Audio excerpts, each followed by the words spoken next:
上高中那会儿，喜欢读金庸武侠，飞雪连天射白鹿，笑书神侠倚碧鸳。我最喜欢《笑傲江湖》。令狐冲因为嗜酒痴傻，获得多位前辈指点，其中一位就是独孤九剑风清扬。伪君子岳不群始终搞不明白，我都练辟邪剑谱了，怎么就是打不过小令狐冲？这要从华山派的剑气之争说起。话说60多年前，华山派的岳肃和蔡子峰在莆田少林寺各自偷阅了半部《葵花宝典》。事后俩人一对，发现牛头不对马嘴，于是陷入相互猜忌的深渊。与此同时，他们又深信自己看的才是正版，于是将各自的理论传给弟子。从此，华山派衍生出剑宗和气宗两派。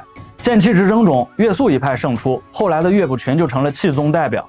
令狐冲被岳不群罚去思过崖面壁，巧遇剑宗传人风清扬，于是将剑气两派的武学融会贯通。这个故事的剑气之争特别像古中医的发展史，没准金庸当年也是熟读中医典籍和历史，从中受到了启发。汉武帝时期设置五经博士，提倡经文尚书，讲究五行相生。不久之后，有人在衍圣公府，也就是孔子宅，发现了一部古文尚书。让大家诧异的是，时间更早的古文尚书反而讲究五行相克。今天回过头分析，古文尚书与经文尚书的出现，都和汉朝宗室控制社会有关，都是话语权的象征。那《葵花宝典》呢？1907年的莫高窟出土一批古卷，包含相传为伊尹所著的《汤液经法》。伊尹这人可了不得，辅佐商汤灭夏，励精图治，还不忘钻研烹饪。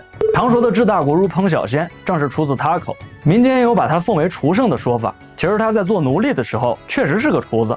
说回古中医，从时序上看，《汤液经法》最早完成，其次是经文尚书与古文尚书。《汤液经法》好比大内太监所写的《葵花宝典》，而两部尚书颇有剑气之争的味道。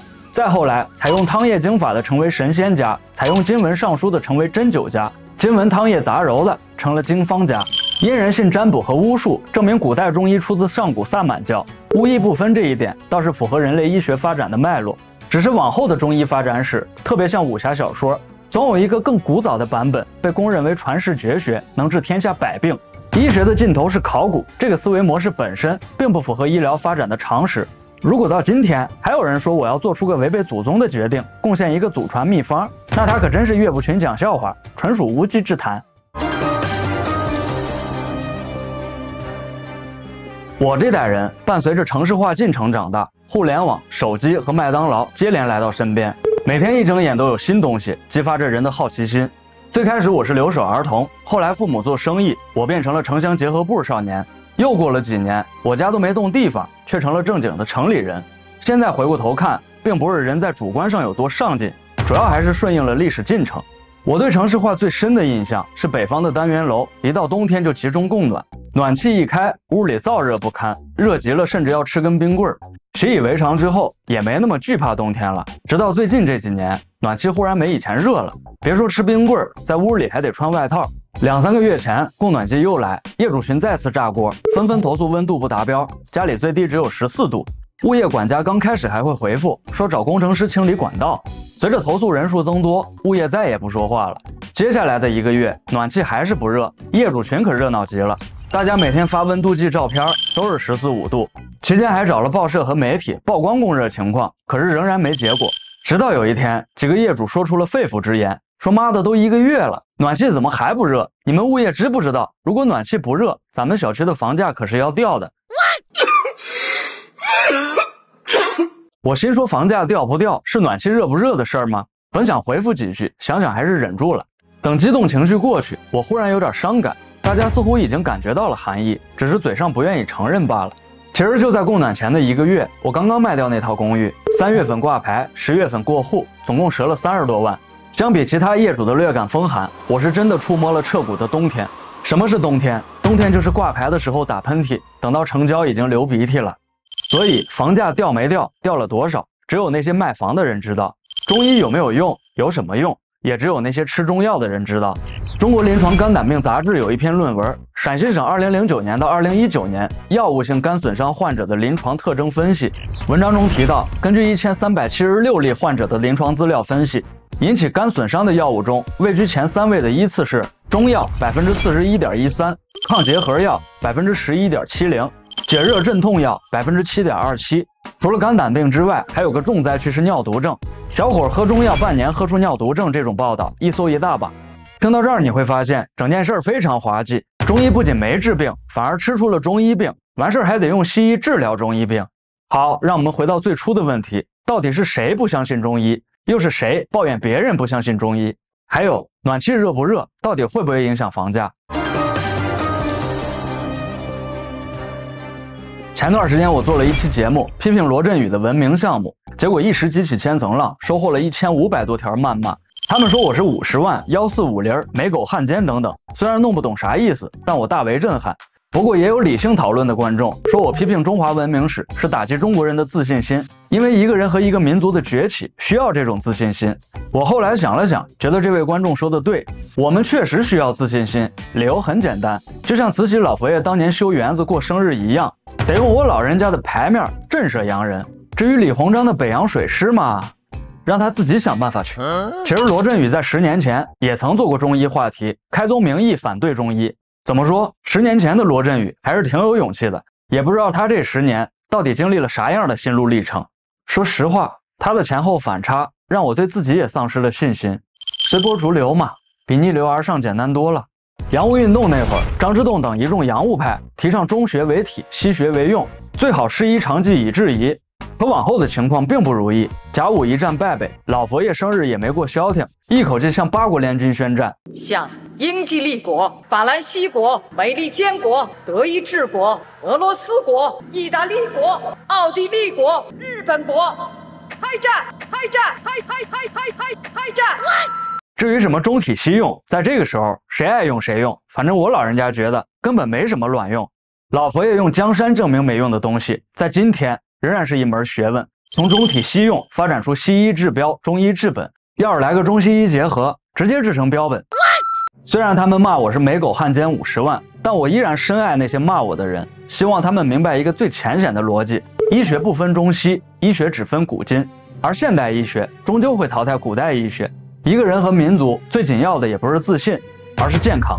地球上所有文明在上古时期都会使用草药治病，对部分病症有疗效，从而总结成经验流传下来。远古巫医、印度萨满教、中国汤液经法、古希腊时期的4元素和液体说，这些都是古典医学，说不上谁更高明，但都沿用了数千年。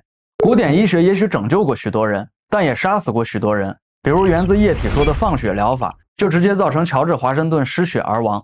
如果世界各地兴起的古典医学都弄一套类似中体西用的古体今用，那如今医院的景象你敢想象吗？患者一手打着吊瓶，另一只手滋滋往外冒血。查房大夫还嘱咐呢，说这万事万物啊，都得讲究个阴阳调和。其实无论古典医学还是现代医学，都是医学发展的过程。在人类彻底攻克疾病之前，他们在相应的时代或许能治疗一些疾病，但对那些重症绝症依然束手无策。在更新的医疗科技出现之前，当下最先进的医疗方式一定是善良无罪的。就好比很多医疗悲剧，医生比家属更希望患者能活，一来有成就感，二来是职业道德。如果古典医学在今天一再展示无能之后，还想占有一席之地，甚至委身于民族主义、堂而皇之的叫嚣，那这个古典医学不仅无耻，而且有罪。关于中医能否现代化，我不抱希望，因为这是一个伪命题。那我们的健康怎么办呢？我提一个假设，只是假设啊，不如我们忘掉中医，就好比很多印度人忘掉自己还有种姓枷锁，从而全身心投入 IT 行业。种姓制度没规定 IT 是啥等级，古中医也没研究过啥叫疫苗，所以忘掉过去会不会大有作为？那天看了个故事，来自86版《西游记》的纪录片，说电视剧刚刚播出11集就让观众给举报了，要求罢免作曲人许镜清。原因是这些观众认为作曲配乐多用西洋电音，不仅缺失年代感，更是在崇洋媚外。这事儿传到导演杨洁的耳朵里，杨导一下就火了，反问说：“什么叫时代感？这个神话故事要什么时代感？你是猴子请来救兵吗？烦死了！”后来在导演的坚持下，作曲人才被留了下来，于是才有了这首天府乐，传到列位仙家的耳朵里。凡事都得分个中西，是这个时代的特征。大到经济理论，小到电影、手机，中间还加个电动汽车。人们每天都在争论互踩，华为和苹果，小米和三星，比亚迪和特斯拉，他们究竟谁遥遥领先？这种事儿和宗教一样，其实挺危险的。我真怕有一天拉屎撒尿的姿势也得分个中西雌雄，然后挥舞着拳头说我们的大小便不搞西方那一套。这种俩村过家家的游戏里，中医和西医也被看作一对冤家。2019年年底，国内8所中医药大学被世界医学院校名录除名，也就是说，在世界范围内并不认可中医药的医疗资格，学习中医专业的学生也拿不到医师执照。当然，这个世界医学教育联合会还是比较照顾民族情感的，回复说这个除名决定并不是评价中医药的质量，也不是否定中医药的重要性。话都说到这个份上了，怎么办呢？西方有院校名录，我们也有院校名录啊。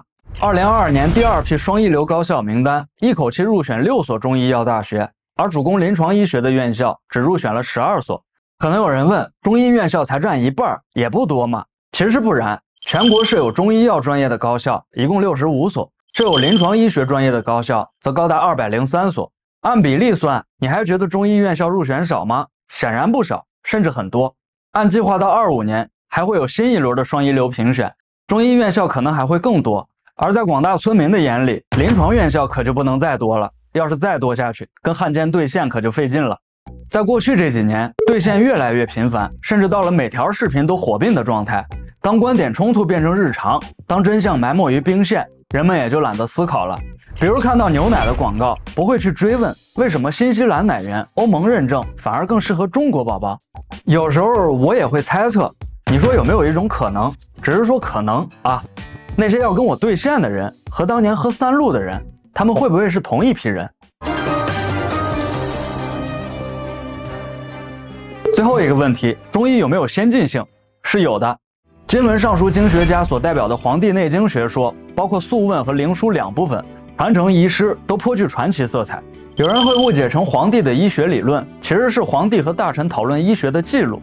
当然，轩辕黄帝暂时还是神话人物，《内经》大概率是西汉人的著作。《黄帝内经》主张不治已病治未病，不治已乱治未乱，翻译过来就是通过提高自身免疫，规避环境因素，顺应自身规律，从而保持健康。